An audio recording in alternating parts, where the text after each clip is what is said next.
Hey guys, so what I'm about to share with you is going to save you time, money, and stress if you're thinking of moving to Spain. So grab a pen and get ready to take some notes. I'm James Blick, and over the last couple of years, I've helped over 400 people set up a really clear plan so they can successfully move to Spain and set up their ideal life here. And a whole number of them have already moved and are living here now. But the thing is, in helping these people, I've also learned the most common mistakes that you're likely to make when you move to Spain if you're not prepared. Anything from not understanding the tax, not understanding the healthcare system, hiring the wrong experts to help you, and also really expensive currency exchange mistakes. So today in this video, I want to give you the 7 most common mistakes that I see people making when they move to Spain so that you can avoid these mistakes. Plus, there's one that you can start taking action on now in order to set up a really successful move. All right, let's get into it. Oh, and if you're staring at these 2 red dots on my forehead, I had a couple of things burned off my sensitive kiwi skin by my dermatologist the other day, so nothing to worry about at all. All right, so I get emails all the time from people who are saying they're moving here and ask for my help to connect them with an expert who can help them with a certain part of their move. But here's what I see. So often the professional they think they need to connect with to help them for a certain area of their move is not actually the professional they need. And I get it. It can be so confusing moving to a new country, and there's all these names being bandied about, you know, relocation agents, immigration consultants, tax attorneys. How do they all fit together? Well, the first thing to know is there's no one person who can help you with your entire move. It is really a jigsaw, a puzzle of different people who can help you. And here are 2 of the most common confusions I see when it comes to getting experts to help you in your move. First, relocation agents. I think people think that if they're moving to Spain or somewhere, they can contact a relocation agent who will help them with the entire move. Well, that doesn't really happen. A relocation agent is someone who helps you sort out your paperwork once you're in country. They'll help you, importantly, find an apartment you can rent, really helpful for that. They'll help you open a bank account, finalize any immigration paperwork, get you set up, and also maybe help with finding schools for the kids. But really the first person you should talk to if you're looking to move to Spain is an immigration expert, an immigration consultant or lawyer, because those are the people who will tell you what your legal route is to actually move to this country. Another really common email I get is people who are looking to buy a property in Spain and ask me to connect them with a property lawyer. Now, if you're looking to buy a property and you haven't found the property yet, the first person you need to talk to is a buyer's agent. A buyer's agent is a sort of real estate agent, but they represent the buyer. They advocate for your rights. Unlike the seller's agent, which are the most common ones in Spain, which are actually working on behalf of the seller and are not representing your rights. Yeah, you're going to need a lawyer in the process, but that's only once you've found the property. And often the buyer's agent who's representing you can actually recommend someone because they have no skin in the game. And just to be clear, traditional real estate agents in Spain are actually of pretty limited value if you're looking to buy or rent in the country, because they will only show you the properties, whether to buy or rent, that are on their books, which means you're only seeing 1% potentially of the market. That's why if you're looking to rent, you want a relocation agent, they'll represent you. And if you're looking to buy, you want a buyer's agent because they'll represent you. So once you've figured out the professionals that you need, how do you get in touch with the good ones? Look, there are a lot of people who want to move to Spain, which means that there's a lot of people providing services for people who want to move to Spain. And some are fantastic, but the reality is some just aren't very good or aren't very good at the specific situation that you need help with. So for example, if I'm moving to Spain on a non-lucrative visa from the United States, I'm going to want to get an immigration consultant or lawyer who has experience working with the US consulates, which is where you get the non-lucrative visa. I don't want to work with someone who is experienced with helping Brits move to Spain and is only experienced with the British consulates. So that begs the question of how you find these really good experts. Well, in real life, how do you find anyone who's good to help you? The first port of call often, the first place you go is word of mouth. You talk to people. And how do you do that when you're moving to a new country? How do you talk to people to get recommendations? Well, it might sound a little bit odd, but Facebook groups are so powerful for recommendations. So in Spain, there's Facebook groups for everything. There's pet lovers in Spain. There's people moving as digital nomads in Spain. There really is. There's people in Alicante, people in Madrid. These are the places where people gather to swap information and share tips and share recommendations for professionals. So you go in there and you ask for recommendations. Now, I would only work with a professional who is recommended by at least 2 different people, right? Then you want to go and do some more investigation. You want to check their Google reviews. You want to check their Facebook reviews, Trustpilot reviews, start to build a picture of them. And then you want to set up with your shortlist some initial consultations. You want to meet them and see if you trust them. Do you understand them? Do you understand when they speak to you in English? Do you understand the terminology they use, or are they making it all sound really complicated? Because how you feel in that first initial consultation is how you're going to feel the entire time you're working with them. So you really have to feel comfortable. And then after all that process, you decide on somebody who has been well recommended, who has good reviews, and who you feel comfortable with, and you're good to go. Okay, now let's talk immigration. So if you or your spouse are not from the EU or don't have an EU passport, then you need to get a visa to move to Spain for more than 90 days. And these days, there are actually quite a few visa options. And I see a lot of people understandably confused about them and not having clarity about their immigration path. And each of these visas has pros and cons. So it might be that actually a couple of different options apply to you, and you have to pick the best one to set up your life in Spain, or the life in Spain that you want to live. So here are the 3 most common visas that I see people using. So the first is the non-lucrative visa. So this is sometimes called the retirement visa, but it's not just for retired people. So this is a visa that you can move to Spain. You need to show passive income or savings. You can't legally work when you're here, although some people do and seem to get away with it. And to apply for it, you have to apply via your consulate back home. You can't apply in Spain.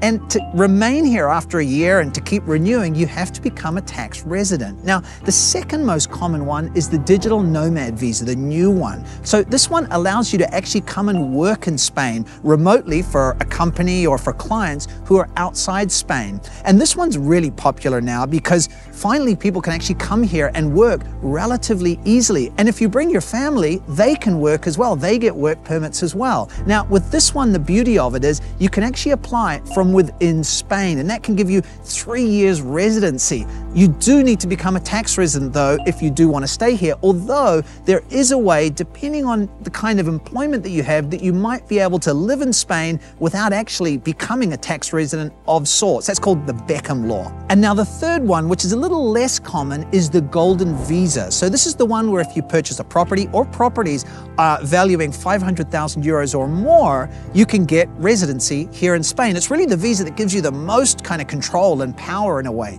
Your family can come as well. You can all work. And here's the thing that attracts a lot of people to the golden visa is that you don't have to live here for any period of time to be able to keep renewing that residency, which means that you can own a property in Spain. It means you can have the right to come and go without becoming a tax resident. So as you can see, all these different visas have pros and cons. They almost all have different features. And your first step is often to speak with an immigration consultant who can help you understand which is the right visa for you and your family, and then everything in your plan can kind of fall into place behind that. An immigration consultant I really recommend is Marina Enestrosa and her team over at bureaucracy.es. They have excellent reviews, and you can set up a free 20-minute consult with her to see if it's the right fit for you. Plus, if you're a Spain Revealed audience member, which you are, you get a 10% discount. So there's a link down below to set up that free consult with Marina and figure out your visa route for moving to Spain. Okay, let's talk moving money and currency exchange. So when you move from one country to another, obviously you have to move some of your money from your home country to your new country so you can spend it. Now, that might be a bulk movement of money so you can buy a home in the new country, or it might be, dribs and drabs. It might be you're moving money on a monthly or 6-monthly basis because you're getting paid a pension or social security in your home country. Now, there are 3 ways to move money from your home country to Spain. 1 is terrible and 2 are good, but depend on the circumstances. So the first one, and the one I do not recommend, is moving your money using your home traditional bank. So that is almost always a terrible idea because traditional banks do not give good exchange rate. There's hidden fees, there can be bureaucratic issues, it can just be a nightmare. I've heard so many problems with that way. So the next one is using Wise. So Wise is a sort of online bank of sorts where you can hold money in different currencies and different wallets within your Wise account.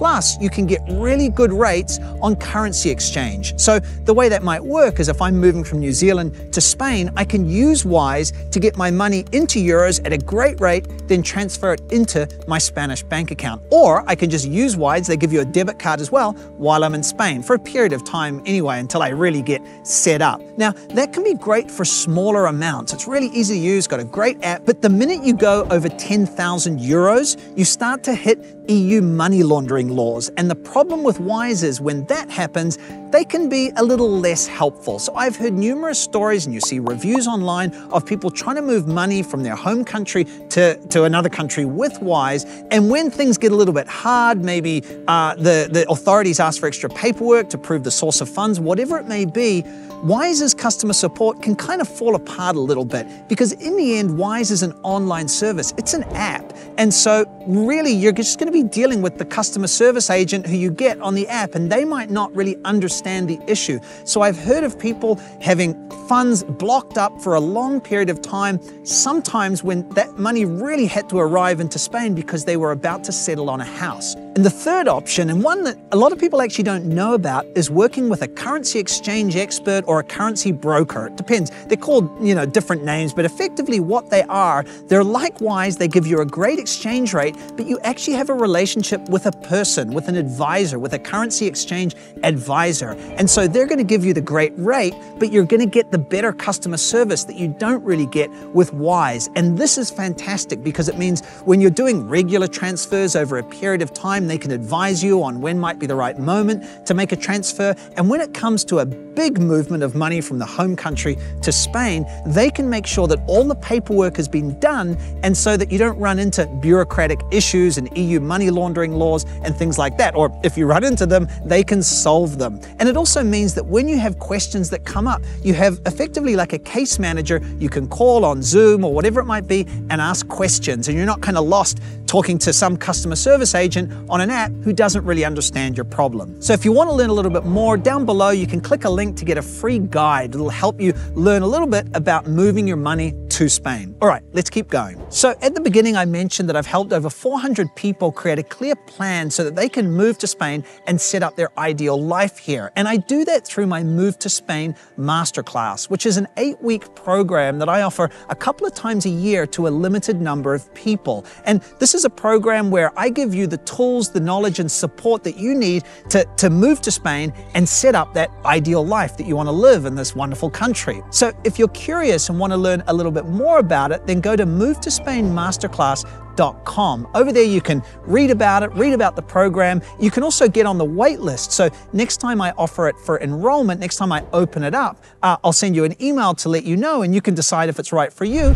and decide if you want to join. Okay, now a big one, tax. And so this is especially important for people moving from the United States to Spain. Why? Because as you know, you remain a tax resident of the United States as long as you remain a citizen of the United States. It's just you guys and the Eritreans who have that privilege. The mistake is to move here blindly without doing what is best termed a tax simulation before you come. That's where you contact a tax attorney in Spain who works specifically with people who are moving from overseas and finds out where you're going to move to, because there's different taxes and different tax rates in different regions of Spain, and gives you an understanding of what your tax burden is likely to be on an annual basis once you're living here. And so once you have that, you can actually budget for what will possibly be a higher tax rate. Now, there's two more things I want to point out here for people moving specifically from the US. One is there is a lot of confusion, a lot of opinion online about Roth IRAs, traditional IRAs, 401ks, and how those are treated by the tax authorities in Spain. And I'm going to be honest with you, not all Spanish tax attorneys are in agreement about how the Spanish tax department will treat these different financial products. Don't look on Facebook, don't get advice on Facebook. You need to speak to an experienced professional tax attorney that you trust, that can give you a robust opinion about your situation, particularly about those financial products and about your tax burden in general when you're in Spain. The other thing I wanted to mention is if you have investments back home, and again, specifically those people moving from the US and you're moving to Spain, you need to talk to a financial planner who has experience in cross-border movement before you move, potentially way before you move, because it might be that the investment firm that you're currently working with back in the US will not allow you to hold those investments, the ones you currently hold, once you've moved to Spain, because they will only work with people who are resident and living in the US. So, people have found that once they're in Spain, they've got notices from the investment firms they've been working with for a long time saying, you have 30 days to close your account. So you need to do some cross-border financial planning before you make the move so you don't put in jeopardy and you can secure what is your nest egg, right? That you've been saving for and putting away for your entire life.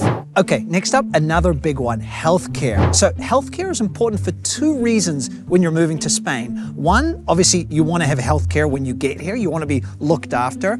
And two, you possibly need private healthcare in order to get the visa that you want to get to move to Spain. Most people, when they're moving here and need to get private healthcare, what they do is they look up the list of private healthcare companies in Spain who provide policies for people moving here. And the Spanish private healthcare companies provide perfect policies for people who are moving here that suit the immigration requirements, that are fully covering you for anything that might happen. But the trap is, in my opinion, to go straight to the private healthcare company and get the insurance, get the policy through them directly. The problem is then that health insurance company is your main contact throughout the life of the policy, which is an issue because if you have a problem, right, and you have to call them up directly, call the call center, that call center operator may not have a great level of English, and okay, you're learning Spanish, but this is healthcare. You want to make sure that you have clear communication with your healthcare provider. And two, they just simply might not be that helpful. Here's the thing, you want more personalized service.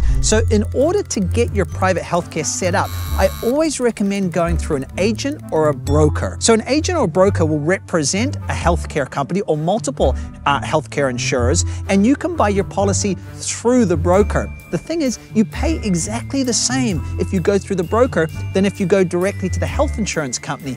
But, and here's the beauty of it, when you go through the broker, they will help you set up your policy. They will help you get all the right paperwork for the immigration needs that you have, including potentially helping you communicate any pre-existing conditions that you might have that void your ability to get a policy. They can help you figure out how to best communicate that so, it may not actually become as a big problem as you think it is. And two, during the life of the policy, they will be your main contact, not the health insurance company. So when you have a problem, you call up your health insurance agent who speaks great English, who's used to dealing with people who have come from overseas, and you say what your needs are, and they are the conduit through to the health insurance company. The last one is the number one challenge that I see people in my Move to Spain masterclass and anyone moving to Spain having. It's also where I have my biggest regret around my move to Spain, and that is learning Spanish, or in this case, not learning Spanish. As I've shared before, when I moved to Spain, I didn't take Spanish classes at the beginning. I just figured, look, my wife is Spanish, I'll be living in Spain, I'll learn it by osmosis, I'll just learn it by living here. It does not happen, trust me. You need to put effort in and you need to put work in to learning Spanish, and you need to start doing it now, whether you're moving in 6 months or 6 years, please, because it will make your transition so much easier to life in Spain, and it will make your life in Spain so much more richer when it comes to building community and everything, just understanding day-to-day stuff. But here's the rub. Learning a new language is hard. Don't let anybody tell you any different. If they do, they're probably trying to sell you something that probably isn't going to help you learn that language. And I know that a lot of people, when they're trying to learn Spanish, do things like you download Duolingo and you do a few minutes of that each day and you watch a few movies. But trust me, the way to learn a new language is to have a study plan that is built by a tutor. You need a Spanish tutor. Until I got a Spanish tutor, I had so many gaps still in my Spanish, and since I've been working with a tutor for the last 18 months or so, my Spanish has skyrocketed. And a tutor doesn't have to be one-on-one. one, it can be small group, but the key is you have someone who is going to understand, one, your level, even if your level is 0 Spanish, and two, is going to understand what your needs are. You are moving to Spain, and so you have specific needs that another person who might just want to learn a bit of Spanish for tourism has. So with that information, the tutor can build you a study plan. And you might have one-on-one classes with the tutor, it might be small group classes with other people of your level and with your needs. Whatever it is, that tutor is the key. They are like the framework. They build the framework, the study plan for you to learn the things that you need to learn in the correct order so you can build. It's like a ladder. Once you have that study plan, then all these other things can fit within that. Duolingo, watching movies, listening to music, they all become like pillars and columns that support that broader structure, which is the study plan. But really, guys, the key is, if you're moving to Spain, whether in 6 weeks or in 6 months or in 6 years, start learning Spanish. Just get on it. It's going to make it so much easier. Trust me, learn from my mistake. So guys, remember to check out the description box below where there's a whole bunch of links that can help you on your move to Spain, connections with great professionals, as well as other information. And if you're moving to this country and you're curious about the cost of living in Spain, well, check out this video up here that I made with my wife Yoly, where we reveal our cost of living in Madrid, warts and all. All right, we'll see you over there in a moment, and good luck on your move to Spain. Ciao.